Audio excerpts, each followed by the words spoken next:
The Cocoa Witch and the Shade Trees. Long ago, on the lush, green island of Sao Tome in the Gulf of Guinea, there lived a woman known to everyone as the Cocoa Witch. But don't let that name fool you. She wasn't a witch who stirred cauldrons or cast spells just for mischief. Instead, she was a guardian of the land, a wise woman who understood the secrets of the forests and the cocoa farms that dotted the island's hills. Her real name was Mama Isi, and she was said to have come from the very heart of the island's oldest shade trees. People believe she had a special connection to the trees, a bond that gave her the power to protect the cocoa plants, those small, precious beans that brought sweetness and livelihood to many families. Now, this story takes place long ago in a time when cocoa farming was just beginning to shape the island's way of life. Farmers were eager to grow as many cocoa trees as possible to make a good harvest, but many didn't know much about the land or how to care for it properly. Some chose to clear away the tall shade trees so that their cocoa plants could get more sunlight. It seemed like a good idea at first. More sun meant faster growth, or so they thought. But Mama ESD saw something different. She knew the truth that the farmers hadn't yet learned. Cocoa trees actually needed the shade trees around them to grow healthy and produce the sweetest beans. One day, Mama Asa visited a farmer named Kofi. He was proud of his open, sunny cocoa farm where no shade tree stood taller than a small bush. "Why do you let your farm live without shade?" she asked gently. Kofi shrugged. "I want my cocoa to grow fast and strong. Shade slows it down, and I want my harvest to be big this year." Mama ESI smiled but warned him, "There's more to growing cocoa than speed. Without shade, the sun can burn the leaves, the soil dries up, and the beans lose their sweetness. The forest knows how to take care of the land better than we do." But Kofi was stubborn and didn't listen.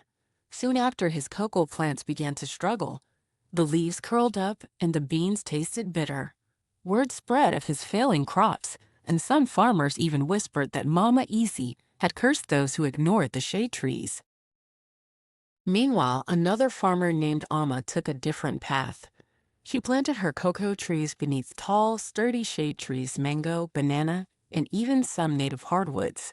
She was patient, tending her farm carefully each day, watering the plants and letting the shade trees grow alongside her cocoa. Season after season, Amma's cocoa beans became sweeter and richer. Her harvests were smaller at first, but grew steady and strong over time. The soil stayed moist, birds and insects filled the trees, and her farm felt alive with energy. Mama Isi visited Amma often, nodding with approval. "The land rewards those who respect its balance," she said. "Shade trees protect the soil and your cocoa, and they bring life in many forms. Patience and care will bring you the sweetest beans." This story teaches us about agroforestry, the practice of growing trees and crops together.